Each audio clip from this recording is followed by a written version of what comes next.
Or the upper management in terms of they basically have control over the company, I'm pretty sure. They're one of the highest position of powers that you can get in management. Pretty sure that's what it is. I think that's like the boss of the company, the one that's like most in charge of the company, and they get to make pretty big decisions about whatever business they're running.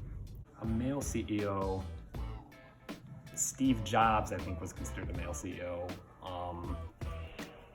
I'm trying to remember the Microsoft CEO, but Bill Gates.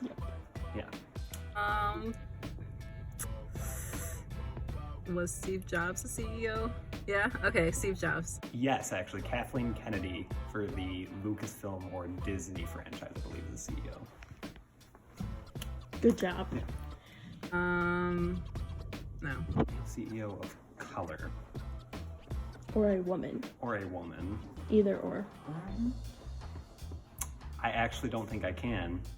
I don't think so, no. Well, I think they, number one, don't get the due recognition compared to male white CEOs, just because people have misconceptions about gender or race, and it's kind of an issue in terms of people also don't believe that people of color or women can usually have a position of power like a CEO, I believe, just because it's a misconception, and for as long as the country has been alive and for as long as humans have been alive, it's mostly been male dominant figures in terms of companies.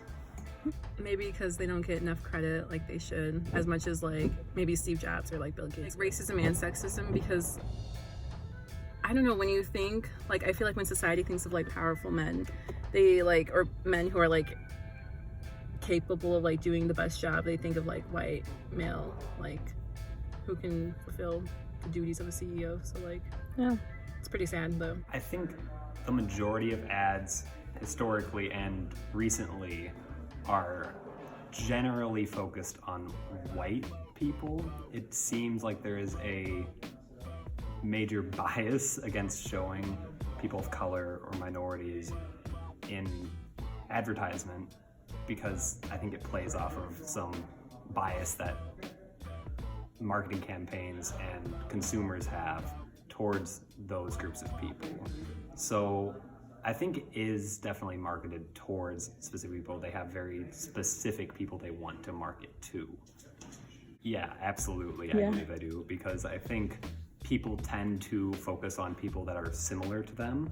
So if it's a male white CEO, they'll be more interested in marketing to male and white people rather than women or people of color, because they know white males better, and they probably have some sort of superiority complex. Even if it's not outright, it's probably ingrained or subconscious that they prefer to market towards certain groups that are similar to them. They probably don't even know like a lot about our life.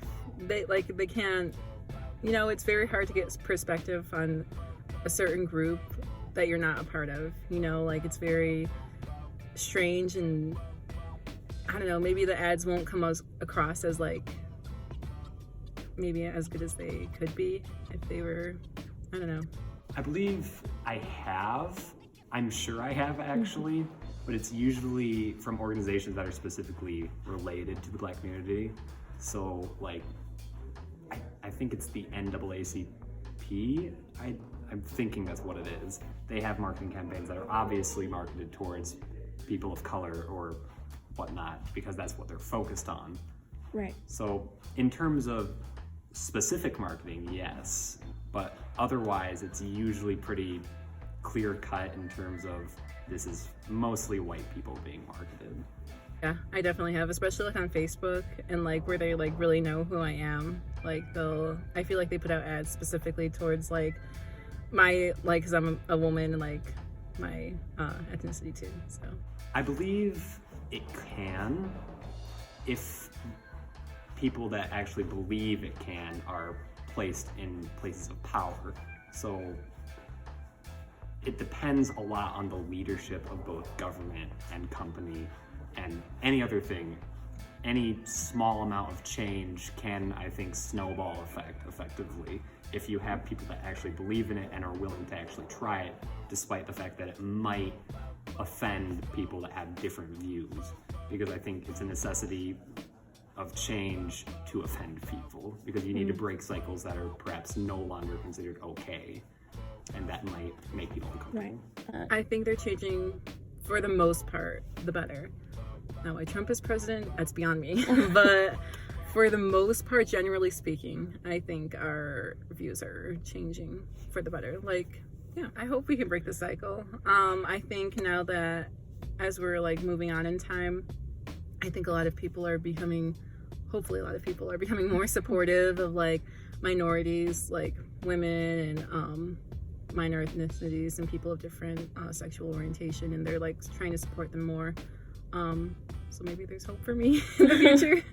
That it will happen. Recently, personally, I have noticed kind of a downturn in terms of pushing for equality in terms like this, because certain groups of people, for example, white nationality has made a rebound right now, and that has been affecting a lot of change, not in a positive way either. They've been trying to normalize white superiority now, which is very similar to what happened in the past when white superiority was the thing, was what people wanted to see in their communities. But I believe there are definitely cases of Congress people or community leaders that are pushing for this change, that are willing to make it happen. And I believe that them imparting their beliefs on the next generation of younger people will affect what they're going to do in the future. Generally speaking, I feel like millennials and like our generation, Gen Z, we're a lot more open-minded and a lot more accepting of like different ideas, and like we're, for the most part, I feel like we go against traditional ideas, which is for the better. No, and I think there's a very clear reason. I am white, I am male, I am straight, I am the most accepted group of people in terms of I am not discriminated against ever. And I don't believe that it will, I don't believe I will be discriminated against either because of those reasons. So personally, no, I have never feared unfair treatment going into an interview before. Okay, so the first one that came to mind is when I was working at a summer camp in South Elgin. It was primarily, I only had white coworkers, except for maybe one or two of them. And my boss, who was a white woman, started explaining to me how she was a Trump supporter. And I felt really out of place because I am not a Trump supporter. And I was like, okay, why are you telling me this? And then my coworker, who was about my age, came into the conversation and he was agreeing with her. And I was like, I felt really, really out of place. I'm like, I do not agree with these people. Like, why are they telling me this, especially at work? So I did feel maybe a little bit intimidated. So I guess, yeah. And that was a really interesting experience.